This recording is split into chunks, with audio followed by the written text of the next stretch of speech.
The voice of sharing Durian ASEAN.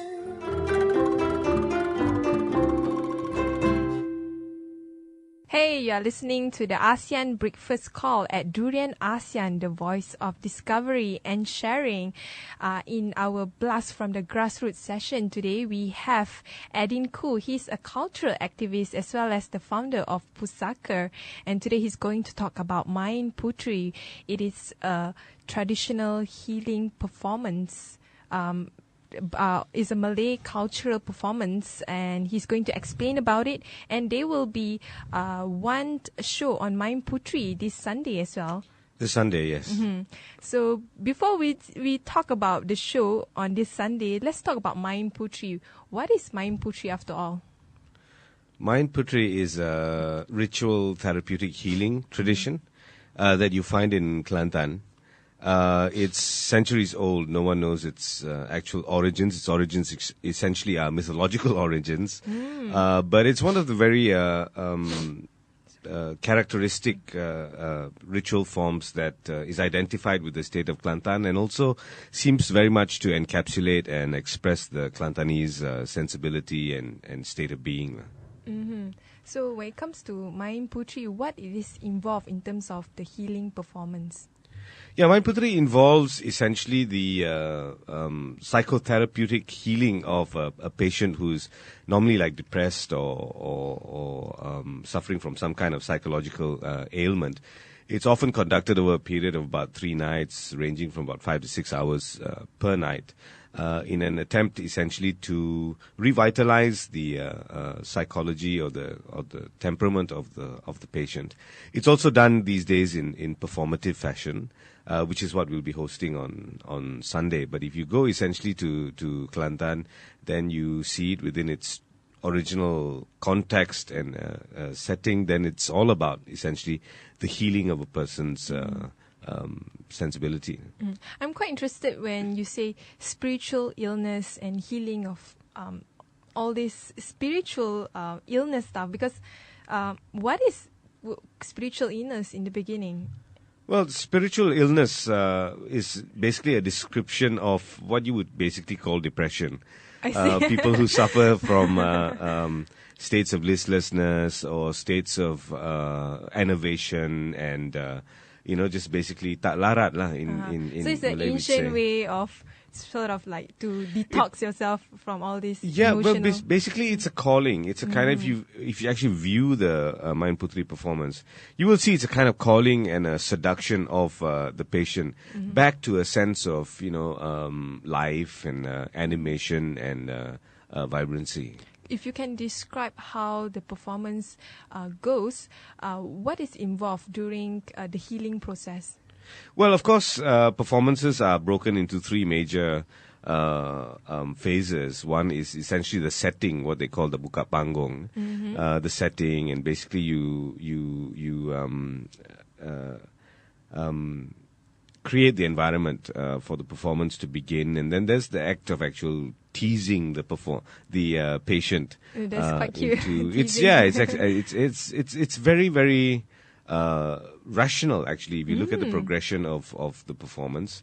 And then towards the end, which is the climax, when you get the performance back into a state of restitution, sometimes very animatedly, Silat becomes part of the Main Puteri, and there's a lot of physical vigor at the end. But there's a very clear process that takes place.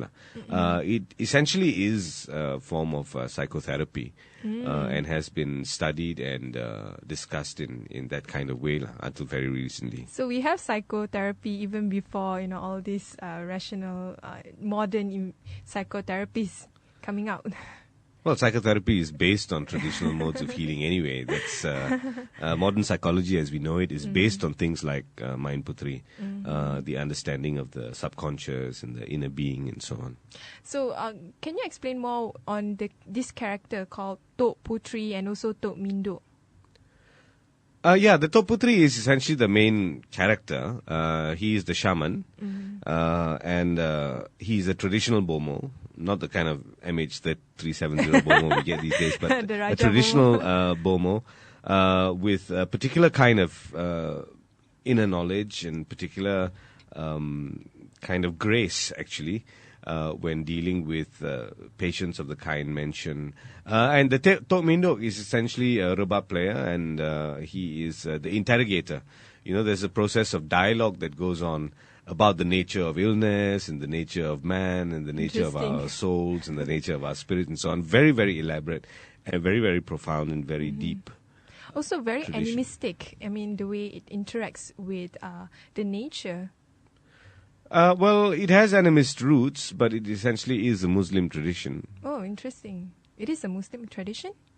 Well, the performers are Muslims, so it is a Muslim tradition as far as I'm concerned. But you say it is centuries ago, meaning it was even during the Hindu-Buddhist period?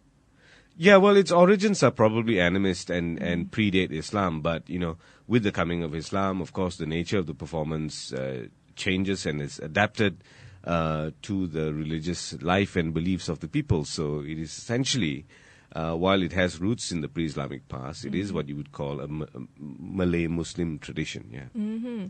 So how does this idea of semangat and angin embedded into this Main Puteri performance? Well, semangat and angin are everything to do with the Kelantan belief system and hierarchy of beliefs. Angin basically is what you would translate as temperament or mood or desire. And essentially we all possess a certain strain of angin, which is wind, basically. It is the wind of our soul. And basically that defines our temperament. And, in our daily lives, in our interactions with daily people, our individuality is often compromised or suppressed to a certain degree. And after a while, it does feel despondent or depressed. And then that leads to the enervation of your spirit or semangat, the life force that gives a person. This is the traditional belief in Kelantan. And when that happens, you occasion a Main Puteri or even a Mak Yong or a Wayang Kulit, basically to get your temperament flowing again. It's interesting that you said just now, the community in Kelantan adapt the Main Puteri performance even after they have converted to Islam and make it something that is harmonious towards their religion. But at the same time, it was also being banned by the Kelantanese government. How is that so? Yeah, well, you see, one of the problems of our modern historical consciousness is that we are too eager to, categorically place historical periods, and identity factors into our lives. So we don't see culture as evolving and evolutionary. So, in the past 20, 30 years, that of course has accentuated as people grapple for imposed identities, and one of the problems, of course, in Kelantan in the early 90s was you had a new state government. That time, the Angkatan Perpaduan Ummah, PAS and Semangat 46, led by Parti Islam, of course. But you had a new generation of Parti Islam leaders, essentially, who possessed a very ideological approach and doctrinal approach to religion, coupled with politics. And they banned all of these performance forms because they saw roots, a lineage that extended back to the pre-Islamic past. Now, this is a very dangerous, I think, approach to culture and a very dangerous approach to history, where you begin to reconstruct your identity. And in the case of Kelantan over the past 20 years, a very kind of intense, puritanical approach to religion, which of course is ideological. And really what they have attempted to do in Kelantan is reconstruct an entire past for the And the this people over started there. in the 1990 in the 90s, right? Well, no, it's been a problem in Malaysia for the past 40 years and very much associated with the politics of our times, of course. The Malays, as you know, are hugely diasporic people and very diverse, even within Malaysia itself. I mean, it's, the Kelantanese are very different from the Johorians, the West Coast people are very different from the East Coast people. But there's been this need to reconstruct or construct an identity politics. of Malayness. And over the years, that has just taken a life of its own, you know.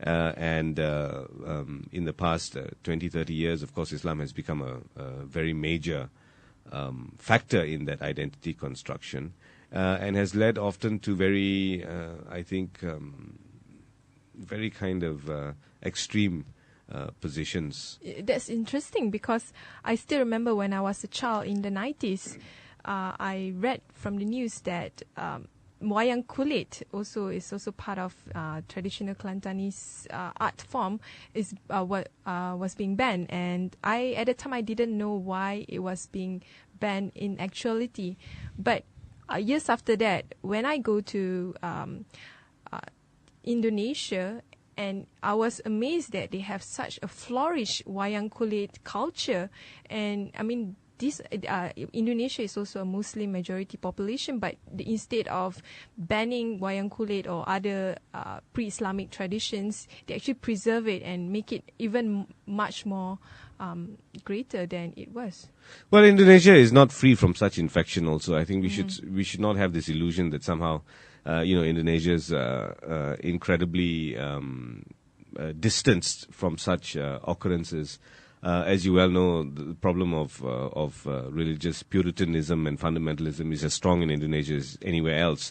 In fact, all of Southeast Asia is I think, in threat of this kind of instinct. But Kelantan, of course, is a far smaller tradition. You know, it exists within a smaller landscape and a smaller state. But the problems and the anxieties essentially are the same. Of course, the problem with the Kelantan tradition is that it's not as well known as the Indonesian tradition, although it has come to be known over the past 20 years. The article that you read then was probably written by me in the 1990s anyway. But, so, these are problems that I think are very pervasive in Southeast Asia at the moment. And while Indonesia, it's flourishing and things like that, Indonesia is a classical tradition. It's got an entire experience, different experience from the one in Malaysia, which is still highly ritualistic.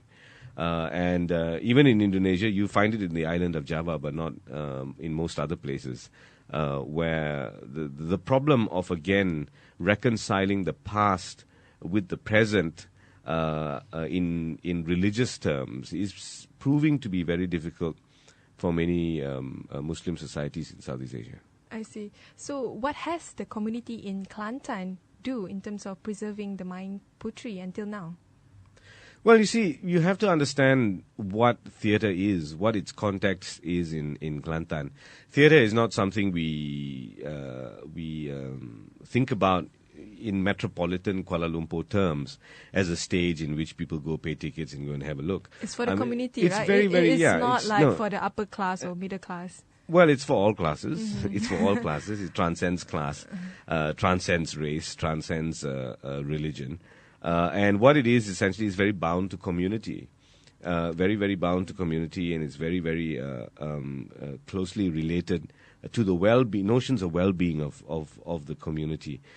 So theatre there is what I call a form of yearning. People need theatre. People need that kind of space for the expression of themselves and their communities. And in that sense, I think it's very elemental and very deeply bound to Kelantanese society itself. And if you take it away, of course, then you're going to create cultural mutants with very little to offer, you see. Yeah, that's true. That's true. So is Malay Puteri a lost art among the people of Kelantan, or has it been well preserved, maybe via PUSAKA?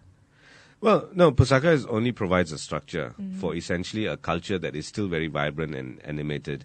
And I've been working there now for close to 23 years. And initially, of course, like with all forms of traditional theatre, you have its highs and then you have the ebb. And the ebb, of course, during the period of the 1990s was quite serious. But we seem to have attended that. We have an entire new generation of performers who participate, some as young as 12 and 13, right? And they are from Kelantan. They are from Kelantan. They're from the villages. They are very much part of the old, traditional way of the passing down of knowledge and of these things.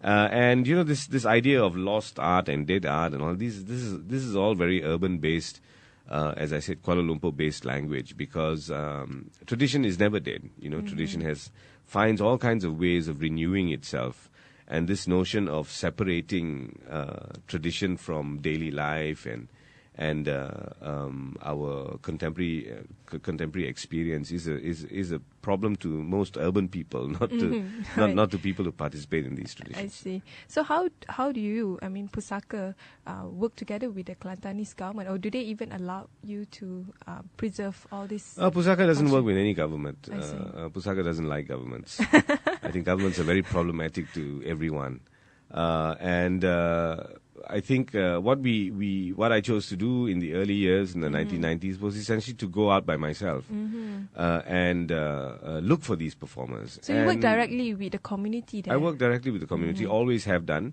I was very fortunate in the 1990s to work with some of the great masters of all the Kelantan tradition forms, the Mak Yong, the Manora, Main Puteri, Wayang, and Dike. All those masters are past now. Because it has been, as I said, 23 years. When I met them, they were in their mid-50s, into their 60s. But one of the positive things, I suppose, one of the inspiring things is that the traditions have been passed down, because in the 90s, one of the major issues we were looking at were problems of viability. How would these traditions be passed down? But the young are not disinterested. In fact, the young participate very, very actively. And they are now the bearers of the tradition, which is a very, very heartening and very inspiring thing. Talking about the young ones, how do they reconcile with their own tradition and with the Kelantanese government, which is carrying a more Puritan ideology of Islam? Well, the problem is essentially very easily defined by my puppet master, whose name was Abdullah Ibrahim. He was best known in Kelantan and Malaysia as Dalang Abdullah Baju Merah, because he used to wear a red jersey every time he performed. And basically, when he was asked this question of how do you reconcile your tradition with the edicts of the Kelantan state government, he basically said, my Quran and the Quran of the Kelantan state government are the same. And essentially, he saw it as a power exercise, and basically. I think in Kelantan there is this understanding that this is part of culture, is part of history and memory, and very crucial and integral to a community. Whereas they see the laws as politics, basically. I see. Which so they know how ephemeral. to differentiate between state power and politics, and the reality of what Islam is supposed to be.